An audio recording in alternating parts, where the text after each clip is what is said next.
안녕하십니까. SK증권 이호석입니다. 오늘은 2020년 12월 8일 이호석의 아이디어 시작하도록 하겠습니다. 오늘은 12월 8일이고요. 오늘의 제목은 말도 안 된다고? 리얼 옵션에 대한 이야기입니다. 리얼 옵션을 좀 오랜만에 좀 다시 설명을 드리려고 하는 이유는 어제 이제 테슬라가 또 주가가 너무 많이 올라가지고 그리고 이제 최근에 이제 주가가 시장에서 오르는 종목들이 말도 안 돼, 이거 진짜. 이거 너무 심하잖아. 이렇게 얘기하시는 분들이 많아서 말도 안 된다고? 라는 제목으로 제가 오늘 설명을 드려보도록 하겠습니다. 네, 최근에 구독자분이 한 1.5만 명 수준까지 좀 많이 올랐습니다. 과거에 제가 초창기 때 여성 구독자분이 왜 이렇게 없지? 뭐 이런 얘기도 했었는데 최근에는 여성 구독자분도 한 20% 정도까지 많이 올라왔어요. 그때 저희가 막 제가 여성 구독자는 왜 이렇게 없어요? 그럴 때가 막 1%였었는데 많이 올랐습니다. 또 관심도 많이 가져주시는 것 같아서 감사드립니다. 다만 이제 저희 채널을 보시면 몇 번 영상 몇 개만 보셔도 아시겠지만 제 채널은 종목 추천은 없습니다. 네, 종목 추천은 거의 하지 않습니다. 이제 시장에 대한 얘기를 좀 말씀을 드리는 편이고요. 그리고 공부하는 채널입니다. 네. 요거를 좀 미리 말씀드립니다. 그래서 뭐 지루하고 재미도 없는 얘기를 왜 이렇게 오래 하는 거야?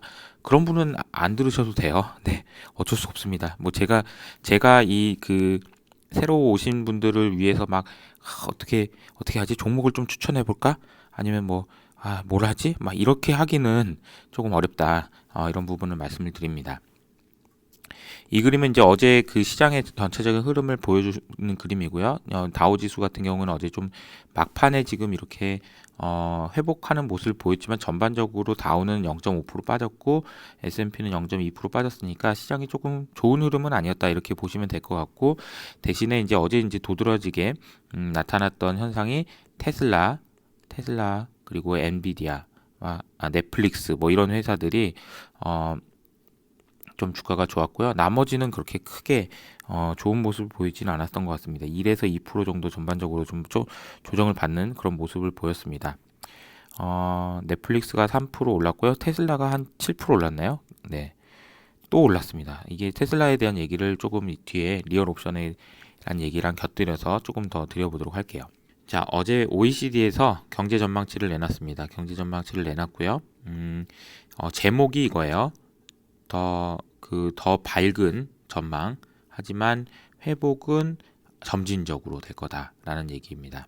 그래서 희망을 처음으로 얘기했다라는 점에서 상당히 의미 있었다라고 저는 보고 있습니다. OECD가 진짜 지난 6월이었나요?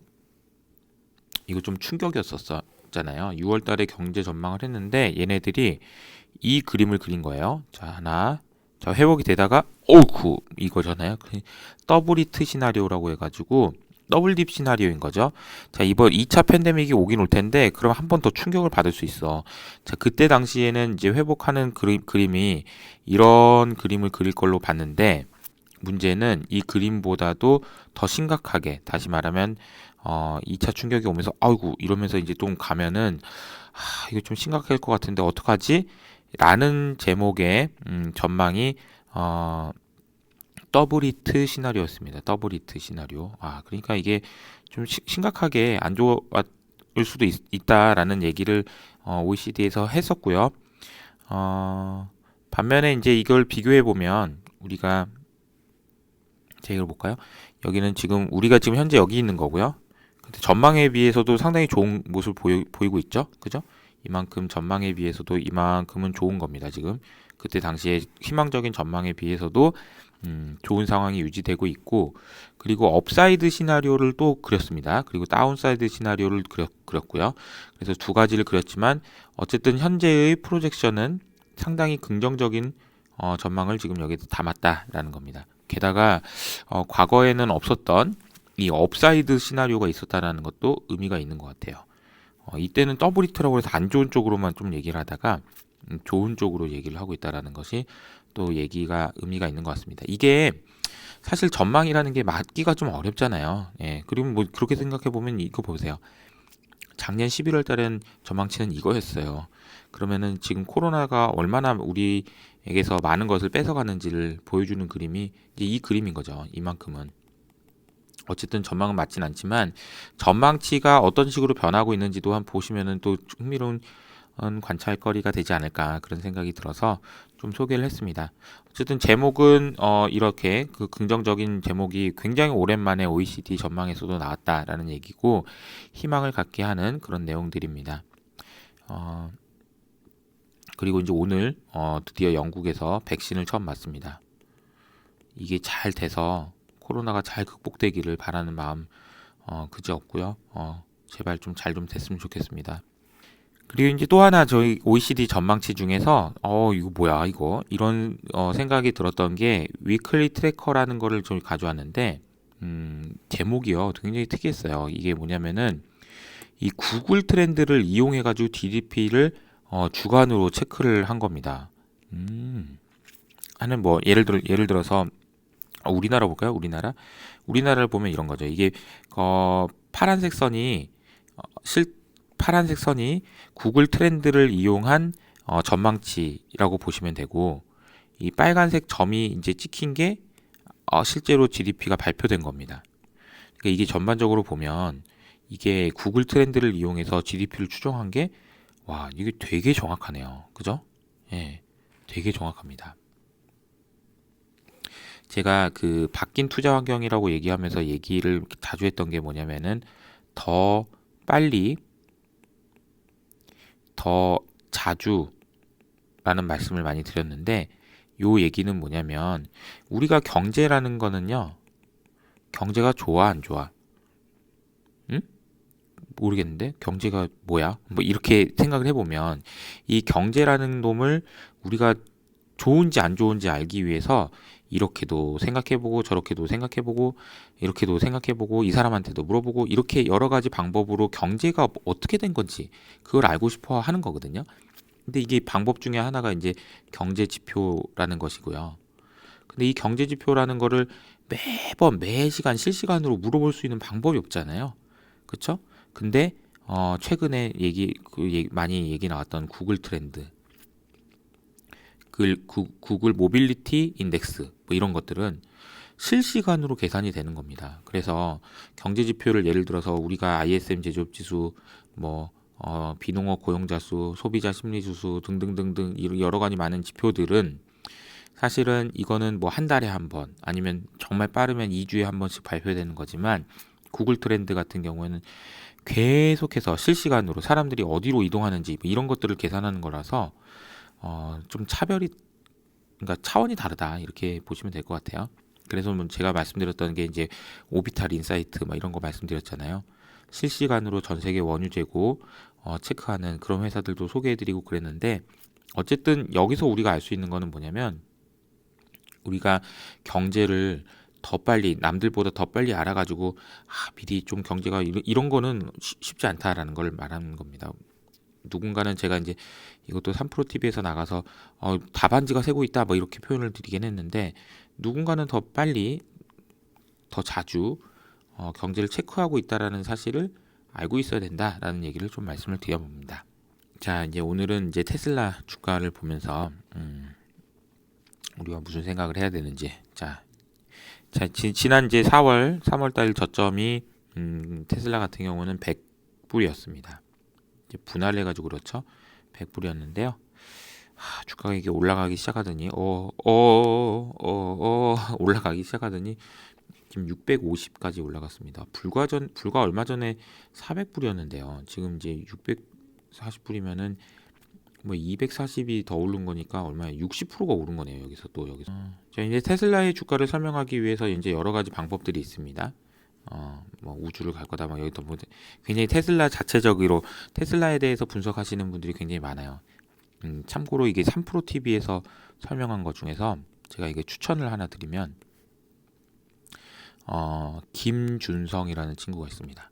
김준성 제 뭐 친한 동생인데 이 친구가 설명한 게 있어요.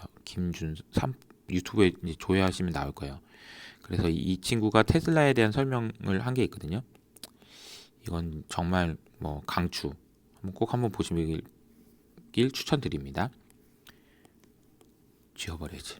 네, 그리고 이제 저의 설명은 리얼 옵션입니다. 이게 밸류에이션 방법 중에서 이제 리얼 옵션에 대한 얘기인데요. 막 길게 설명할 수는 없고 짧게 설명드려 보도록 하겠습니다. 자, 리얼 옵션 밸류에이션은 우리가 흔히 생각하는 제가 이제 복권을 처음에 이제 설명을 드립니다. 복권을 설명드리면서 복권의 기대값은 550원이지만 실제 거래되는 거는 450원에 이 더 비싼 1000원에 거래되고 있습니다. 그렇다면 이 450원이라는 돈은 왜 생기는 걸까요? 사람들은 왜 550원이라는 기대값이 있다라는 걸 알면서도 불구하고 1000원에 이 복권을 살까요? 왜 그럴까요? 라는 질문에 대해서 제가 이제 리얼 옵션을 통해서 설명을 드린다 이렇게 말씀을 드립니다. 이 리얼 옵션 이렇게 사는 이유는 뭐냐면요. 사람들이 1000원이라는 돈을 내고요. 1000원이라는 돈을 내고 복권이니까요. 1000원. 업사이드를 즐긴다 이렇게 보시면 된다는 거죠.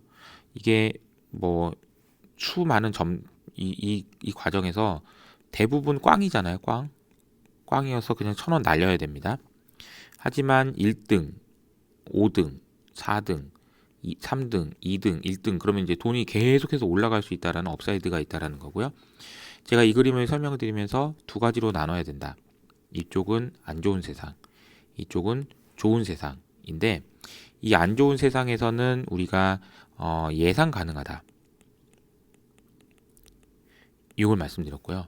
좋은 세상은 예상이 안 된다. 근데 이게 이 말로 설명하면 이래요. 야, 안 좋은데 예상 가능해. 그리고 내가 관리 가능해. 관리 가능하다라는 말의 의미는 뭐냐면 이게 1000원을 낼지 2000원을 낼지를 내가 결정할 수 있어 라는 거죠. 내가 결정할 수 있어. 그리고 예상 가능하다라는 얘기는 예상 불가능하다는 얘기는 좋은 거는 상상도 못하겠 좋을 수도 있어 이런 얘기죠. 물론 복권에 당첨된 확률이 얼마나 낮습니까? 이거는 확률에 대한 얘기가 아니고요. 이 기대값의 분포에 대한 이야기라는 것이 중요합니다. 자, 그래서 이렇게 좋은 이건 너무 좋잖아요. 좋은 거는 예상할 수도 없고 안 좋은 건 예상 가능하고 관리도 가능하다. 이런 상황이니까 이러한 수익 구조를 450원이라는 돈을 주고 사는 거다라는 겁니다. 그러면 지금 테슬라를 예를 들어볼까요? 테슬라는 지금 보면은 예를 들어서 지금 이 콜 옵션이요. 정말 이렇게 돼 있는데 이 시점을 기점으로 해가지고 수익 구조가 확 달라지는 그런 상황이 되는 게 테슬라의 상황이다. 예를 들자면 여기에 이제 이 이벤트가 뭐가 있을 수 있냐면요. 테슬라가 지금 개발하고 있는 25,000불짜리 전기차가 실제로 개발이 되는 건지 이게 개발이 되면 진짜 엄청날 것 같은데 라는 생각을 할 수 있게 되는 거고요. 뭐 화성에 가면 어떡하지? 그리고 이제 자율주행이 진짜 거의 되는 것 같은데 이거 되면 어떻게 하는 거지?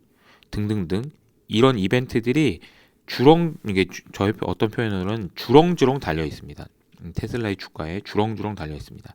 25,000불짜리 전기차가 된다면 한 단계 레벨업 이런 식으로 주렁주렁 달려 있다는 거고요. 제가 이제 주가의 흐름으로 좀 설명을 드리면 이게 좀 중요한 개념이에요. 자, 이게 뭐 네이버 카카오도 중요한 개념입니다. 뭐 어떤 회사의 펀더멘탈이 이렇게 쭉 올라간다고 해볼게요.